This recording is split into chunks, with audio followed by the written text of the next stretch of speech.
Ever get that feeling like you're stuck with a tech company? Oh, yeah. You know, you signed up for a service, but now you can't get out, even if you wanted to. Totally. Like trapped, Yeah, yeah. that feeling. Well, that's a big part of what's happening in this cloud war that's brewing in Europe. Yeah. You know? Interesting. And that's what we're diving deep into today. Next This one. whole situation that could actually reshape Wow. how we all use the internet I'm ready. in the future. Our main source today is an article called New Cloud Coalition Launches in Europe, Raising Competition Concerns. It's a story with a ton of drama, accusations flying between big companies, and some serious implications for how we're all going to be accessing and using cloud services in the future. Yeah, what's really fascinating here is this new coalition that's trying to level the playing field, but not everyone is happy about it. Right. We've got Microsoft crying foul, or potential rivalry brewing between two very different coalitions. And the EU stepping in to regulate this whole Wild West of cloud computing. Okay. So first things first, for those who might not be tech wizards out there, what exactly is cloud computing? So imagine a massive network of servers, basically just giant computers, all connected through the internet. So instead of storing all your data and running all your programs on your own devices, you can access and use them from this shared cloud of computing power. So it's kind of like... You can think of it like storing all your photos online instead of just on your phone. You can access them from anywhere at any time. And that convenience is a huge part of why cloud computing has become so popular. But as more and more of our lives move to the cloud, it raises some pretty important questions about who controls that data, for sure, how secure it is, and whether we're getting a fair deal. Exactly. And that's where this new group, the Open Cloud Coalition, or OCC, enters the scene. They're shaking things up in Europe, aiming to give users more choice and control over their cloud experience. So who's in this group? So the OCC is a lobbying group made up of Google and several smaller European cloud providers. Interesting. And what's their main goal?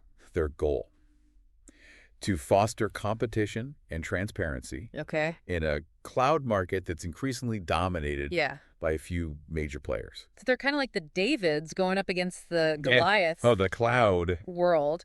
And one of their main targets is this idea of vendor lock-in. Vendor lock-in? What's that? So imagine a small business built its entire website and online store on a specific cloud platform. If they can't easily switch to a different provider because of incompatible technology, or exorbitant fees, they're essentially trapped.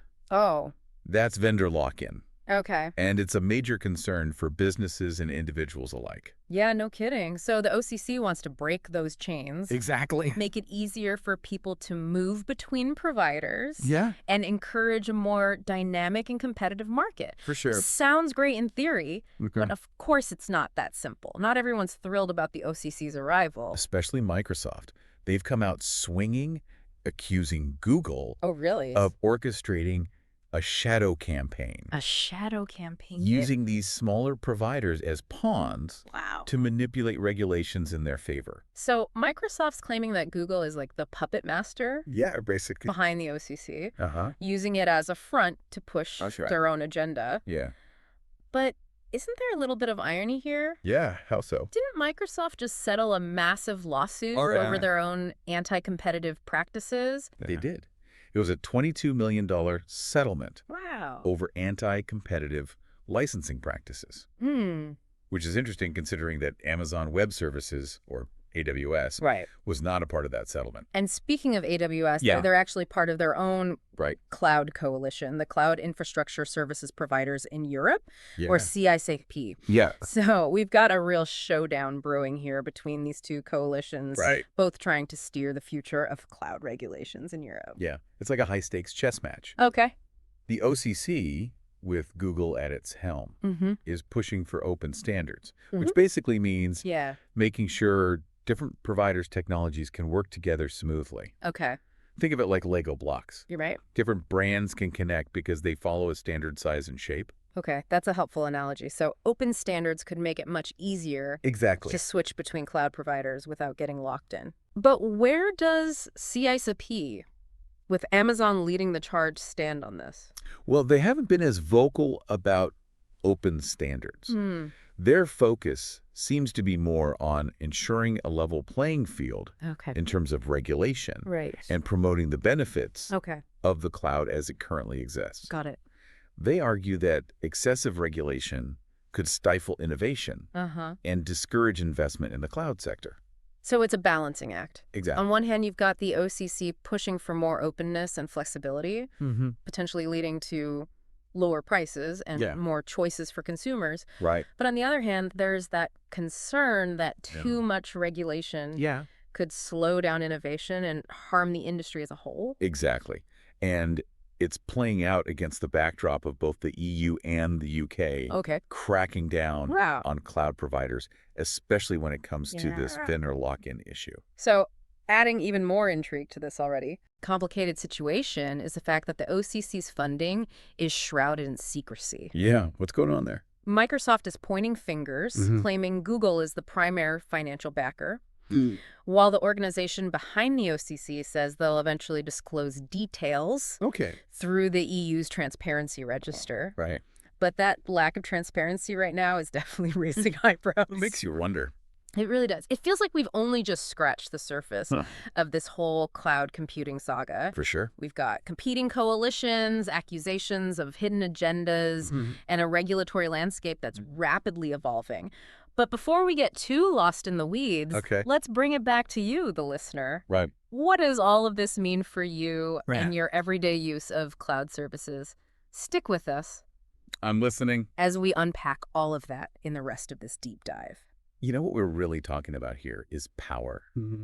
Who has it? Who wants it? And how it's being used to shape the future of this technology that underpins so much of our digital lives.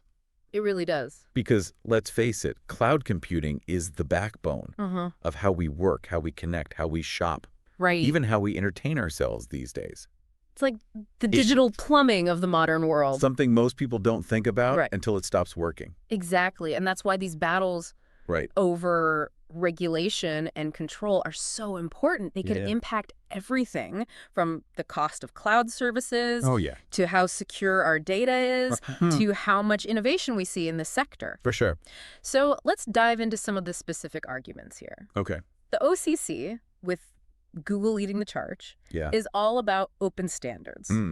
They argue that this will foster competition, which ideally means better services and lower prices for consumers. Makes sense. But some people, like Microsoft, are pushing back pretty hard on that. That's right. Microsoft's argument is that forcing providers to adopt open standards could actually stifle innovation. Stifle innovation? Yeah. How so? They're saying it'd be like telling Apple and Android that their phones have to work seamlessly together. Which could limit their ability to develop unique features and functionality. Oh, I see. So it's kind of a trade-off, interoperability versus innovation. Precisely. And it's a complex issue. Yeah. With valid arguments on both sides. For sure. Think about it this way. Open standards could lead to a more fragmented cloud landscape with different providers specializing in specific niches. That could mean more choice for consumers. But it could also make things more complicated to manage. Yeah, that's a good point. And then there's this whole question of who really benefits from these changes. For sure. Is the OCC genuinely fighting for smaller providers and everyday users? Or is this just a way for Google to gain an edge over its rivals, Microsoft and Amazon? It's the million-dollar question, isn't it? It is. And it's hard to say for sure what the true motivations are. Yeah. It's worth noting that Microsoft is framing this as a Google-driven power play while conveniently glossing over their own history of anti-competitive behavior. It does seem a little hypocritical to cry foul when you've been caught doing something similar in the past. And what about Amazon and their AWS platform? They're staying pretty quiet in all of this, aren't they? They are. Their coalition, CISPE, hasn't taken as strong a stance on open standards as the OCC. They seem more focused on making sure regulations don't go too far. I see. And create an uneven playing field. It's probably because AWS is currently the dominant cloud provider. Right. So they have the most to lose from major shakeups in the market. So while Microsoft is busy pointing fingers at Google, Amazon is kind of sitting back and watching how this all plays out. But let's not forget about the role of the regulators in all of this. Yeah. Both the EU and the UK seem pretty serious about cracking down on vendor lock-in. And the timing of the OCC's formation is fascinating. Yeah. It makes you wonder if they saw this regulatory wave coming and decided to try and influence it in a direction that benefits them. It's all starting to feel a bit like a high-stakes poker game Like now we're with everyone trying to anticipate the next move. And the stakes are high. They are. These regulations could have a ripple effect far beyond Europe's borders. Wow. Potentially shaping how cloud computing is governed around the world. Okay, let's zoom in on this shadow campaign accusation from Microsoft. They're claiming that Google is pulling the strings behind the OCC, using these smaller providers as a shield. It's a bold claim. It is. And one that the OCC has vehemently denied. But the fact that their funding sources are still so murky definitely adds fuel to the fire. For sure. If Google IS the primary backer, it would definitely raise some serious questions about the OCC's true agenda. Transparency is absolutely crucial when you're talking about lobbying efforts. They could have such a big impact on an entire industry. No kidding. If the OCC wants to be taken seriously as a champion for open standards and fair competition, they need to be upfront about where their money is coming from. This whole situation just feels a bit cloak and dagger. It does, doesn't it? Which makes you wonder what else might be happening behind the scenes. Yeah. But before we get too deep into the conspiracy theories, let's bring it back to the big picture. Okay. This isn't just a battle between Google and Microsoft, or even between two competing coalitions.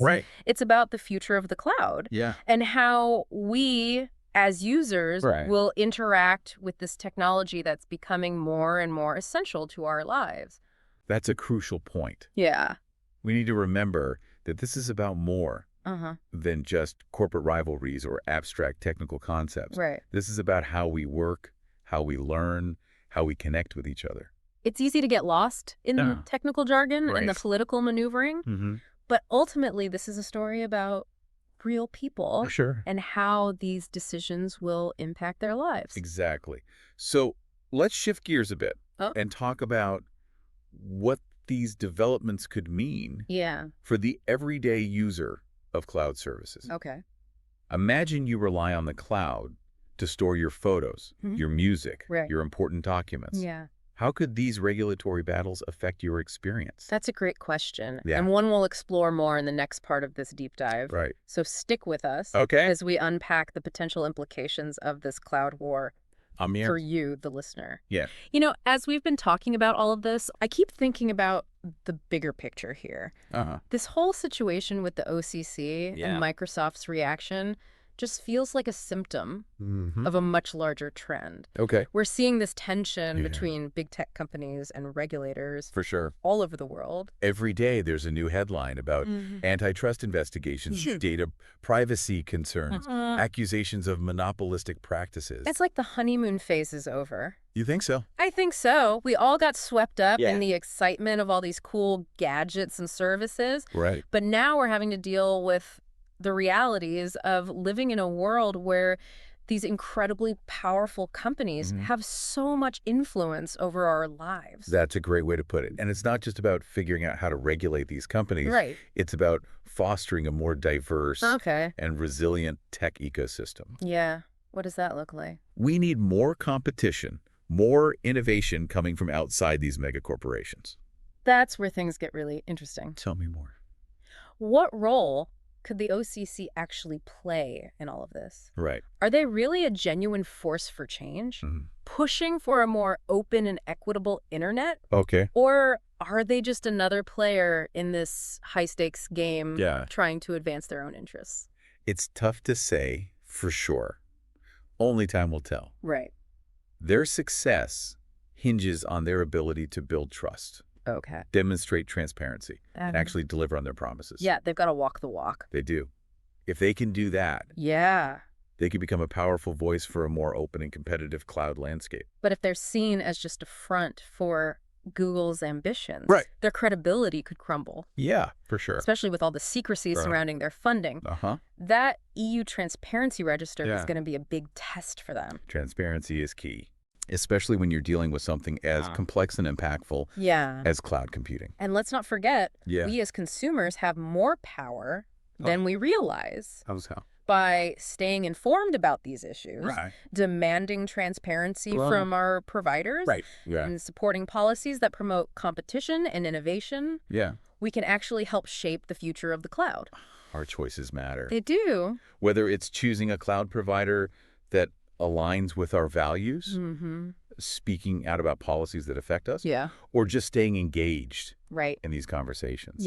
We can all play a role in creating a better digital future. Well, this deep dive has really opened my eyes to just how complex and how consequential this whole cloud computing landscape is. It is. It is. It's a web of alliances, rivalries, and competing interests, all vying for control over a technology that's becoming more and more central to our lives. And it's a story that's still being written. Isn't it, though? The cloud is constantly evolving, and its impact on our lives is only going to grow. Exactly. It's up to all of us to be informed, engaged, and to advocate for the kind of future we want to see. Couldn't have said it better myself.